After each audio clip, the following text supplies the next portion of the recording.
Kenapa orang kurus kok bisa kena diabetes? Nah, ini pertanyaan yang cukup sering ditanyakan oleh orang yang baru saja didiagnosis diabetes, apalagi kalau merasa badannya nggak gemuk, bahkan cenderung kurus. Dok, saya ini nggak gemuk, bahkan saya cenderung kurus, kok bisa kena diabetes? Nah, ternyata diabetes itu bukan hanya masalah orang yang berat badannya lebih, tapi orang yang kurus juga ternyata beresiko. Ada persepsi umum yang keliru, diabetes itu ada hubungannya dengan berat badan, ada hubungannya dengan obesitas, tapi tidak selalu. Pengen tahu gimana caranya kok orang kurus bisa kena diabetes dan gimana cara mencegahnya?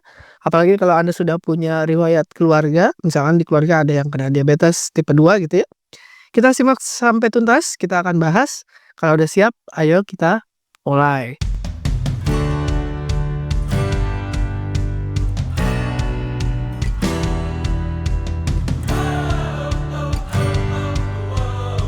Nah, kita bahas dulu sebentar tentang jenis-jenis diabetes supaya kita tidak salah paham. Nah, diabetes ada beberapa jenis, yang paling sering sering itu ada 3 macam. Yang pertama diabetes tipe 1, ini disebabkan oleh autoimun. Jadi imun kita sendiri atau kekebalan kita sendiri menyerang sel-sel pankreas. Jadi sel pankreasnya tidak bisa menghasilkan insulin, insulinnya kurang, makanya gulanya tinggi, gula darahnya tinggi karena insulinnya kurang, karena sel pankreasnya rusak karena autoimun. Biasanya terdiagnosis sejak usia, remaja atau anak-anak gitu. Jadi tidak ada kaitannya dengan berat badan, karena penyebabnya adalah autoimun. Nah, yang mungkin ada hubungannya dengan berat badan atau sering ada hubungannya dengan berat badan adalah diabetes tipe 2, disebabkan oleh resistensi insulin.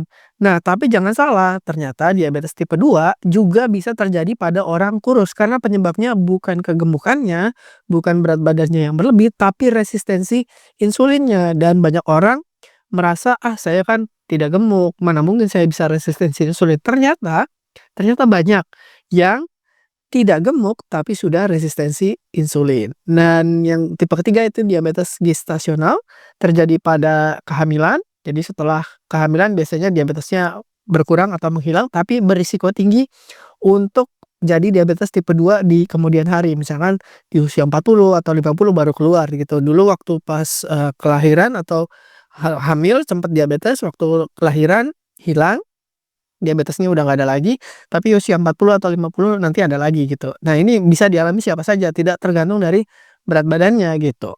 Nah, kenapa orang kurus bisa diabetes tipe 2? Kalau tipe 1 ya udah jelas pasti bisa ya, diabetes 2, tipe 2 resistensi insulin. Nah, penyebabnya ternyata nomor 1 adalah faktor genetik. Jadi riwayat keluarga di keluarga kita ada yang dekat, misalkan orang tua, saudara, atau, masih berhubungan darah gitu ya, itu biasanya ada genetiknya untuk diabetes. Tapi tidak semua yang punya genetik akan menjadi diabetes gitu. Dan, apa sih penyebabnya? Yang paling sering ya karena resistensi insulin, tapi kan nggak gemuk. Nah, banyak orang yang misalkan makannya banyak, terus, banyak gorengan, terus banyak makan gula-gula, tapi yang manis-manis gitu, tapi kok badannya nggak gemuk. Nah, ternyata ada yang disebut lemak visceral. Lemak ada 2, ada lemak subkutan yang bisa kita lihat yang di perut, di lengan, di paha gitu ya. Kelihatan tuh kalau, lemaknya bertambah, perutnya tambah buncit. Nah, itu lemak subkutan yang terlihat. Nah, tapi ada lemak yang kedua, yaitu lemak yang di depositnya atau disimpannya di organ dalam. Misalkan di liver, di ginjal, kemudian di usus. Nah, lemak visceral ini tidak terlihat dari luar, tapi di dalamnya, banyak penumpukannya. Ini bisa terjadi pada beberapa orang yang punya misalkan genetik khusus atau memang dia ada peradangan di organ dalamnya. Nah, lemak visceral ini membuat orang yang kelihatannya kurus, padahal penumpukan lemaknya terjadi di organ dalam atau istilahnya TOFI, thin outside, fat inside. Jadi di luarnya kurus, di dalamnya gemuk. Jadi banyak orang nih bingung nih waktu periksa check up misalkan, badannya kurus tapi waktu cek, HbA1c-nya tinggi atau gula darah puasanya tinggi atau kolesterolnya naik gitu, kolesterol trigliserid, LDL-nya tinggi gitu, padahal badannya kurus. Nah, itu kemungkinan penumpukan lemaknya bukan di subkutan, bukan di perut, bukan di lengan, bukan di paha, tapi di organ dalam atau di lemak visceral.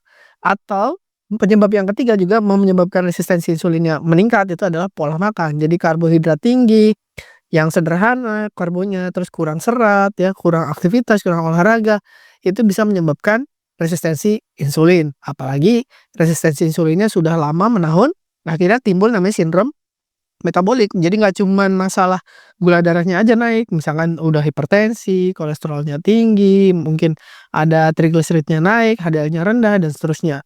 Jadi bisa aja nih ada gangguan metabolisme meski badannya kurus atau lingkar perutnya tidak besar gitu, nggak buncit, orangnya, "Kayaknya kurus Dok, tapi kok bisa?"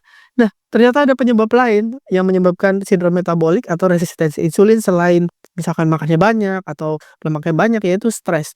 Jadi stres yang tinggi itu bertahun-tahun ya, berbulan-bulan mungkin bertahun-tahun, itu menyebabkan kortisol atau hormon stresnya tinggi, dan kortisol atau hormon stres yang tinggi secara kronis itu bisa menyebabkan insulin juga sangat tinggi. Jadi resistensi insulin juga. Akhirnya kalau resistensi insulin gula darahnya jadi tinggi. Jadi badannya kurus, nggak ada faktor genetik, tapi kok bisa diabetes juga? Karena stres yang kronis, dan tanda dan gejalanya itu biasanya kelihatan. Jadi yang paling gampang itu misalkan dilihat, berat badannya turun, tapi apakah selalu? Tidak selalu ya, tidak selalu berat badannya turun. Tapi kalau ada penurunan berat badan, terus nggak ada sebab, nggak diet, nggak puasa, nggak apa, nah ternyata berat badannya turun. Nah kita sebaiknya cek juga, cek gula darah, terus cek yang lain-lain gitu, check up lah. Terus gampang capek, cepat haus, terus sering buang air kecil terutama malam hari, dan luka yang sulit sembuh. Proses penyembuhannya biasanya lebih lama. Misalnya udah pernah sembuh, ya terus luka lagi, sembuh, luka lagi, nggak sembuh-sembuh gitu. Itu kita patut curiga walaupun badannya nggak gemuk gitu ya, cenderung kurus. Cek aja gula darahnya, ya gula darah puasa atau HbA1c. Nah, cek lagi gejala-gejala yang lain misalkan di kulit ya, saya pernah buat videonya, gimana cara periksa resistensi insulin atau mengecek tanda-tanda diabetes yang bisa dilihat dengan mata gitu.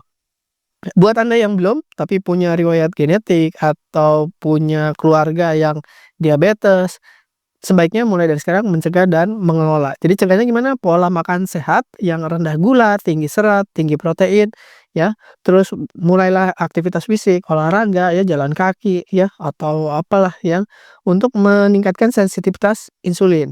Berikutnya, kalau Anda punya faktor genetik, sebaiknya cek rutin. Kalau usia di atas 35 tahun dengan, faktor risiko minimal 3 tahun sekali. Tapi kalau Anda sudah didiagnosis diabetes atau prediabetes, itu 3 bulan sekali, gitu. Jadi kesimpulannya adalah kenapa orang kurus bisa kena diabetes tipe 2, ya kalau diabetes tipe 1 itu tidak ada hubungannya dengan berat badan.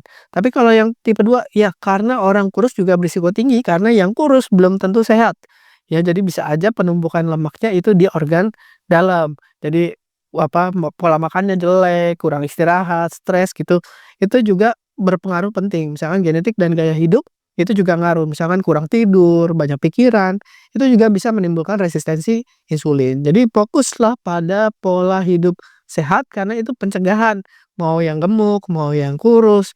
Ya kalau kita pengen mencegah hipertensi, mencegah diabetes, mencegah resistensi insulin dan seterusnya, kanker bahkan, ya mulailah dari sekarang berpola hidup yang sehat. Tapi kalau Anda sudah terlanjur misalkan didiagnosis hipertensi, diabetes, dan seterusnya, apakah ini akhir dari dunia? Tentu saja tidak, masih ada kesempatan untuk memperbaiki sebelum timbul komplikasi yang berat, misalkan serangan jantung, stroke, dan sebagainya. Semoga bermanfaat. Saya Dr. Ruli, terima kasih sudah menyimak. Wassalamualaikum warahmatullahi wabarakatuh. Terima kasih telah menonton hingga selesai. Jangan lupa tulis pendapat Anda di kolom komentar. Saya Dr. Ruli dan saya sangat senang bisa belajar dan berbagi dengan Anda. Salam hidup sehat dan mulia. Jangan lupa tekan tombol like, subscribe, lonceng notifikasi, dan ikuti media sosial kami sehingga Anda tidak akan melewatkan ilmu berguna lainnya dari kami. Sampai jumpa di video berikutnya.